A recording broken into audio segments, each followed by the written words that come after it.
আহা! কি সুন্দর! আসলে ছোটবেলা থেকে আমরা এই কুয়ার পানি আমরা খাই এবং অনেক জায়গার কুয়ার পানি আমরা খেয়েছি। কিন্তু অনেক পানি খেয়েছি কিন্তু এরকম স্বাদের পানি এখনো আমরা কোথাও পাইনি। মগে করে দিত এবং বসে খুব মজা করে পানি খেতাম। মনে পড়ে ছোটবেলার স্মৃতির কথা। ভাবি অথবা মা ঠিক এইভাবে এসে পানি তুলতো। প্রিয় দর্শক, আসসালামু আলাইকুম। স্বাগতম জানাই ঝিনাইদহ থেকে। আমার সাথে আপনারা দেখতে পাচ্ছেন কুয়া। হ্যাঁ, প্রিয় বন্ধুরা, এক সময়কার পানি সরবরাহকারী এই কুয়া হারিয়ে যেতে বসেছে। মা বোনেরা এই কুয়া থেকে পানি তুলেই পরিবারের পানির চাহিদা মিটিয়ে থাকে। প্রিয় দর্শক শ্রোতা, এই কুয়ার খোঁজে সুদূর রাজবাড়ী থেকে আমি চলে এসেছি ঝিনাইদহতে। হ্যাঁ, আজকের এই ভিডিওতে কুয়া সম্পর্কে বিভিন্ন তথ্য শেয়ার করব। সেই সাথে গ্রামীণ মা বোনেরা কিভাবে পানি তুলে পরিবারের সদস্যদের পানি খাইয়ে থাকে তার ভিডিও দেখবো ইনশাআল্লাহ।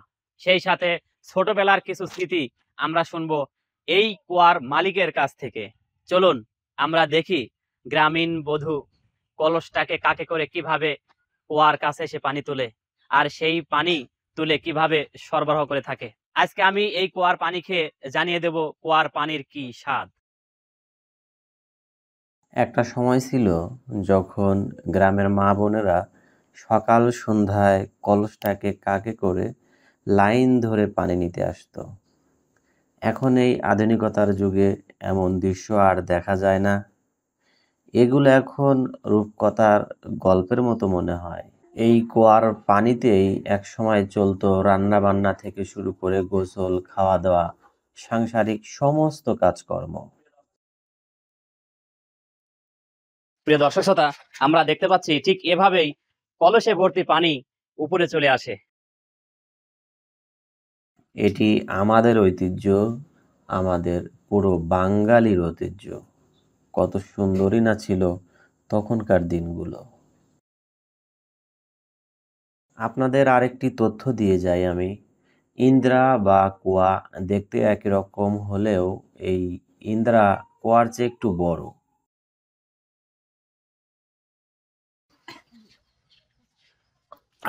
আহা! কি সুন্দর!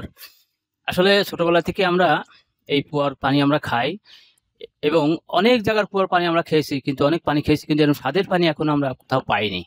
আমি ছোটবেলা থেকে দেখছি যে আমাদের এই কুয়ার পানি বিভিন্ন জায়গার লোকজন এসে নিয়ে যায়। নিয়ে যেয়ে তারা বাড়িতে ব্যবহার করে খায় এবং অত্র এলাকার লোক এসে এমনি আমাদের বাড়ির পেছনে একটা রাস্তা পথ ছিল, তারা এসে এই পানি খেয়ে গাছতলায় বসে জিরিয়ে বাড়ি গেছে। আসলে সুন্দর তাদের পরিবেশের সাথে তারা খেয়ে এখানে চলে গেছে। খুব তাদের কাছে খুব ভালো লাগতো। তারা খুব সুনাম করতো এই কুয়ার পানি। ভাই, ঐতিহ্য হারিয়ে গেলে চলবে না। এটা তো ঐতিহ্য হারিয়েই গেছে। আপনি রাজবাড়ী হইতে যাইছেন এই ঝিনাইদহ জেলায় কুয়া খুঁজতে। এই কুয়ার পানি যে সুস্বাদ, তা এই মুহূর্তে এগুলো সব হারিয়েই গেছে। আপনার এই ঐতিহ্য হার যাতে টিকিয়ে থাকে এইটাই কামনা করি। একটা ভালো ভিডিও ফুটেজ আপনারা রেখে দেন। প্রিয় দর্শক শ্রোতা, আমি এখন এই কুয়ার পানি খেয়ে জানিয়ে দেব এই পানির স্বাদের কথা। মনে পড়ে ছোটবেলার স্মৃতির কথা। ভাবি অথবা মা ঠিক এইভাবে এসে পানি তুলতো এবং পানি তুলে ঠিক এভাবে মগে করে দিত।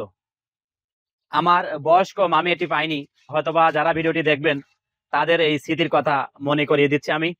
এই যে এইভাবে পানি ভরে ঠিক এইভাবে মগে করে দিয়ে মগে করে দিত এবং বসে খুব মজা করে পানি খেতাম।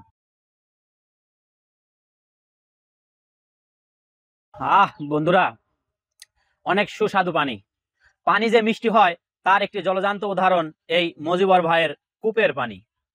প্রিয় দর্শক শ্রোতা, সময়ের পরিক্রমায় হারিয়ে যেতে বসেছে এই সুস্বাদু পানির উৎস কুয়া। আমরা চাই এই ইতিহাস বেঁচে থাকুক হাজার থেকে হাজার বছর ধরে। আর এই প্রচেষ্টায় ভয়েস অফ ক্যামেরা এগিয়ে যাচ্ছে আপনাদের সাথে নিয়ে।